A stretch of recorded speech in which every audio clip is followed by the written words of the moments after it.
Hey guys, welcome back to the channel. Welcome to another video. This is transfer deadline day and Liverpool have made a signing. I thought Liverpool's transfer deadline day was several weeks ago when obviously Liverpool decided that they were going to buy 3 players this summer and then not do anything else, it seemed. But today, transfer deadline day, Arthur Melo has become a Liverpool player, signing a 1-year loan deal from Juventus. Liverpool have actually gone and loaned a midfielder. A player that obviously they needed. A player that was, or a position that needed to be filled. But is this the signing that it's all cracked up to be? Is this a good signing overall? Has my stance changed on things? Let's dive into all of that. But before we do, I would like to remind you all to please like the video and also subscribe if you're new or want to see more content like this. Both things are always and forever greatly appreciated. But for now, let's talk about Liverpool. Let's talk about Arthur Melo. Let's talk about everything else in between, because this is a deal that has been done today. Liverpool have actually decided to dive into the transfer market and sign Arthur Melo from Juventus on a years-long loan. I'm not massively overly excited by this, and I don't think a lot of Liverpool fans are either. There are many reasons to this. Let's get the positives out the way and done with first.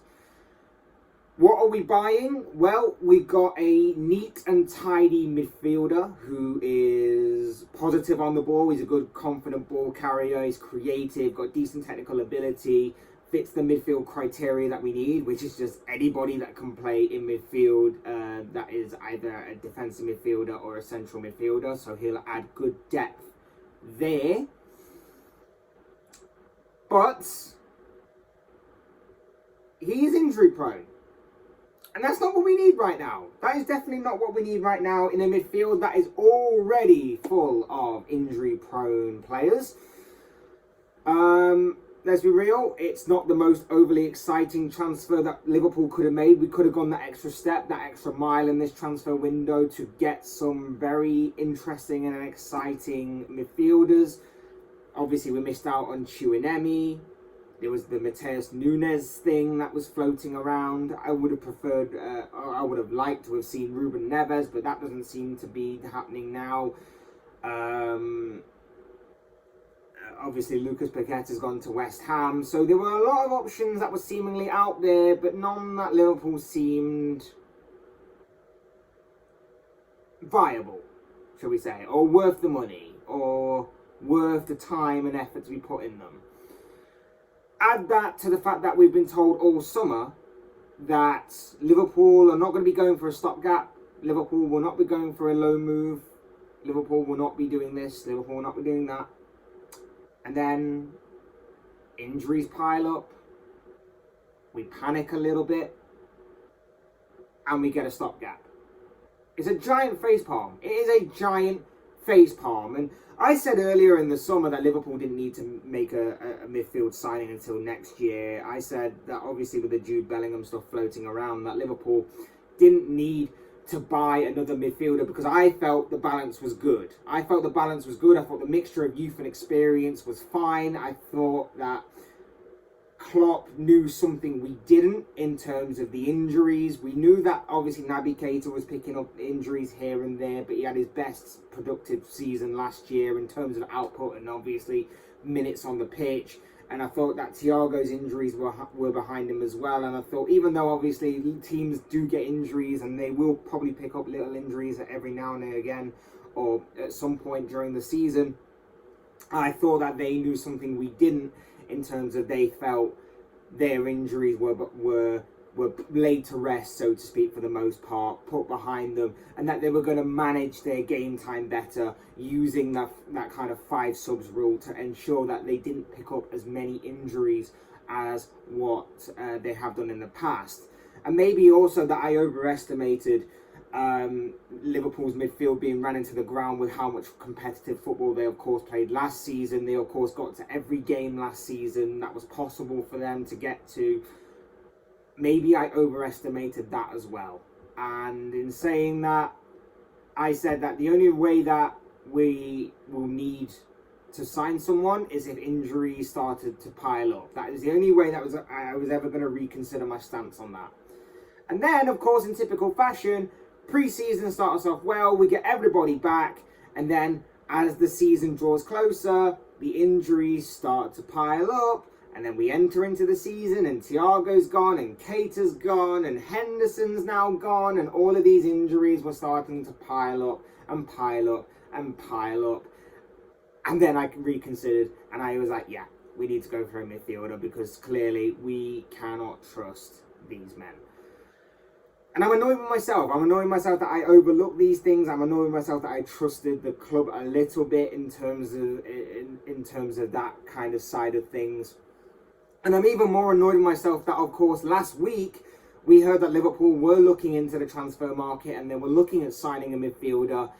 And then nothing really happened. Things kind of cooled off, especially after Liverpool thrashed Bournemouth 9-0. And suddenly a midfielder wasn't necessarily on the agenda, so to speak.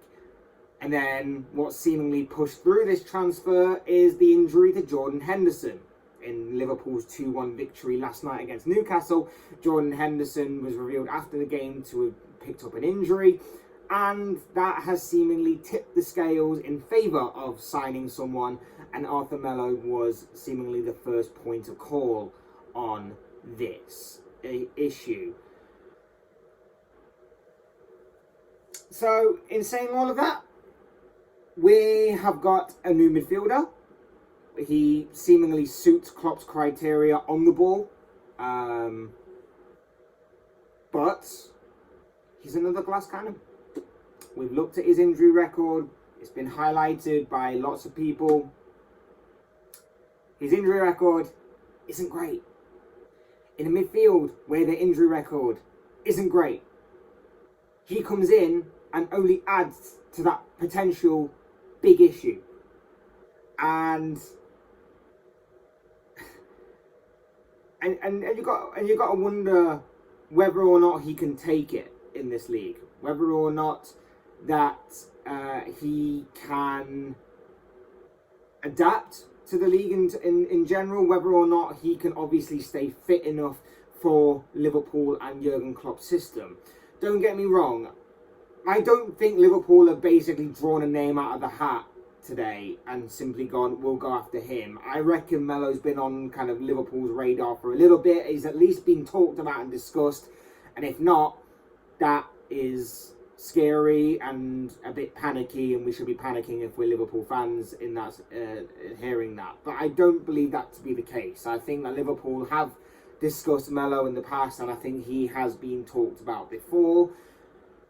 But at the same time, his injury record is something that I'm not 100% clear on. I'm not 100% sure why he is seemingly the best fit for this squad, if that is to be the case, in a squad that is already full of glass cannons that are injury prone. There are reports even suggesting that he's arriving at Liverpool already injured, which if that's the case, then that is scary in itself. There are conflicting reports on that, so it may not be true. But even so, with the injury record that he already possesses, you've got to think, is he going to be able to work well within Klopp's style and Klopp's system? Klopp likes to run his players hard into the ground, extremely hard. He likes to have that intensity. He likes to have that sort of high work rate, the extreme hard, just overall, just sort of the high pressing style, the energy, everything along those lines is what Klopp wants, especially from his midfield, which are the workhorses of that squad and that starting 11. And it's going to be whether or not he can adapt to that, and it's whether or not that his body is going to be able to take that overall intensity or not, or whether it's going to break down. He's already playing catch up right off the bat, because he's going to have to adapt and bed in well with the squad. He's going to have to adapt to the Premier League. He's going to have to adapt to the physicality of the new league. Everyone always talks about the Premier League, and the first thing they always mention is the physicality, the intensity, the high demand, everything along those lines. He's going to have to try and adapt to that right off the bat, and he's going to have to obviously accommodate and bed in well with a new squad, new players, new style of play, everything along those lines. He's playing catch up right off the bat in a team that is already having to play catch up in the Premier League because of the poor start that they had. So it's not ideal for him massively. It's not ideal for him massively. I don't think it's ideal for Liverpool. I don't think the fans are too excited by this. And you can also tell that Liverpool do not want him long term. This was not part of the plan. This was a deal that could have been done earlier if they wanted it, but they didn't want it. You can tell that this wasn't part of the plan in terms of long term, because they have not included an option to buy. It just reeks a little bit of desperation and a little bit of panic, in all honesty. And I never thought I'd really say that with this new Liverpool squad and the way that Liverpool do things now. But it does look a little bit like that. That sometimes they look too long term for their plans going forward. And just while we speak on that, look, Liverpool looking too long term is something that I've come to realise as the weeks have gone by. I made a video on Liverpool. I said that we didn't need to buy a midfielder, and I said that I trust completely in this.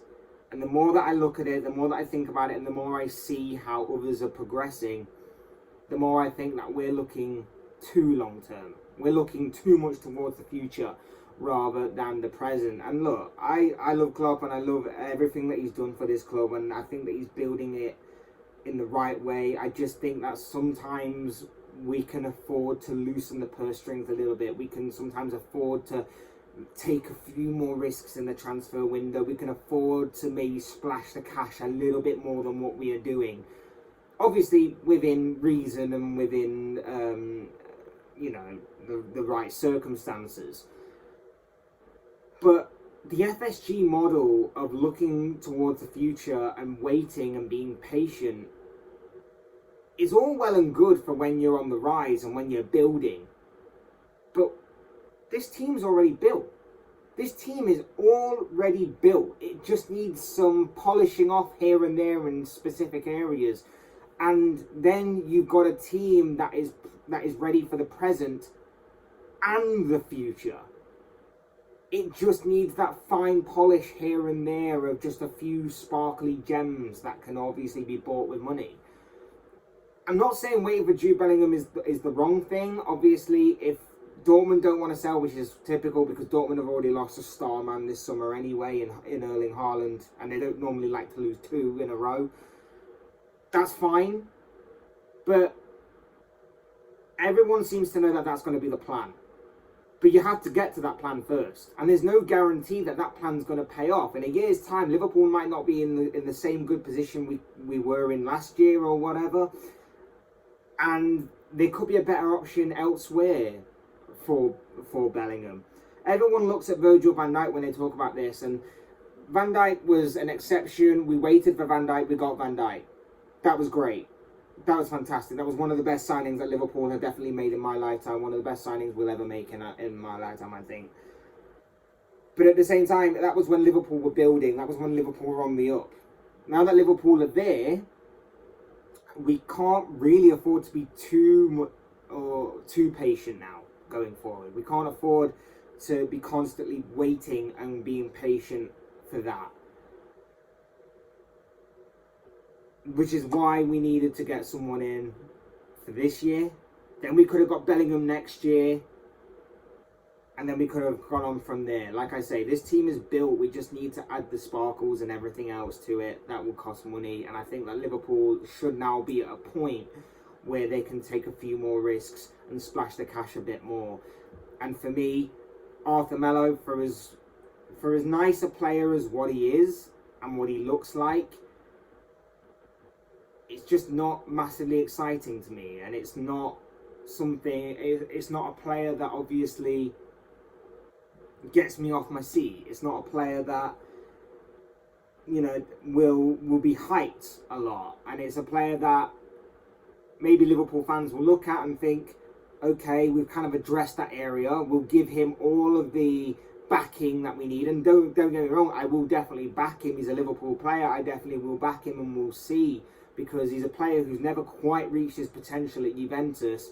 And, Klopp is very good at bleeding in new players and helping them reach new levels within their game and everything. So there is that to kind of look at and think, maybe Klopp can get a tune out of this guy. But with the way that it's been done, with the year loan, with how late it's come in the transfer window, it just doesn't sit right. There's just something awkward about it. There's something that's annoying and frustrating about it. And there's a lot more to say that this might not work out as best planned as what it may, if obviously they've gone for someone else, someone more permanent, someone to add a bit more hype, a bit more sparkle to it. But like I say, I'll give him my backing. I'll back this guy. Fingers crossed he can stay fit to be on the pitch.